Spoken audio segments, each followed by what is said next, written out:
Jeudi 14 novembre, le SNPTV créait l'événement sur le marché publicitaire avec la présentation de l'étude Efficacité et ROI de la pub télé. L'étude réalisée par Bearing Point et MMZ est d'une ampleur énorme. 3 ans d'analyse, 85 modèles étudiés, issus de 5 agences différentes.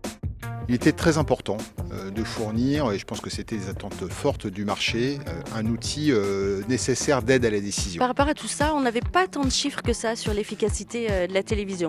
On a des chiffres qu'on connaît très très bien sur son impact mémoriel, donc avec le bêta de Morgenstern, le bêta de la télévision à 18,4.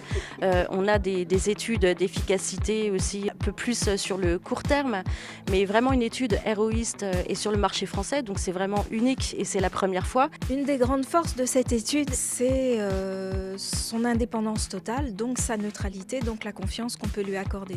Alors dans cette étude, donc, on a analysé justement la part de la contribution de la télévision sur les ventes et on a observé que sa contribution est à 65% par rapport à l'ensemble des autres médias. Donc c'est plus que majoritaire, c'est prépondérant et ça montre bien toute la puissance encore de ce média. Pour 1 euro investi en télévision, donc on a un retour sur investissement donc, pour ces marques de 4,9 produits, donc qui est quand même extrêmement fort si on le met en regard justement de sa part contributive aux ventes de 65%. Et donc là, d'arriver à 4,9 en ROI pour la télévision en France, c'est un vrai enseignement et en toute cohérence avec ce qu'on a pu observer donc, au UK, aux États-Unis et plus récemment aussi sur le marché belge. L'étude s'est aussi intéressée à la rémanence de la télé, soit sa capacité à influencer les ventes après la diffusion de la campagne. Le score monte à 26 jours pour la télé jusqu'à 29 jours en catch-up. Une durée 4 fois supérieure à celle de Facebook par exemple. Efficace à court terme, la télé double également ses effets à long terme. Sa capacité à booster les autres médias est aussi flagrante.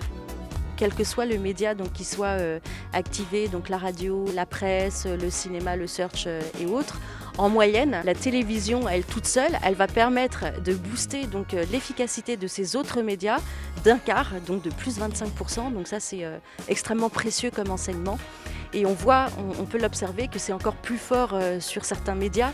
Donc par exemple, ça va être de plus 38% le combo gagnant donc, de la télévision sur la radio, par exemple, mais aussi ça va être de 33% entre le search et la télévision. Je dirais que cette étude démontre qu'il n'y a pas de saturation. Pas de saturation des investissements publicitaires en télévision, c'est-à-dire que même investi à plus de 60%, le ROI ne fléchit pas.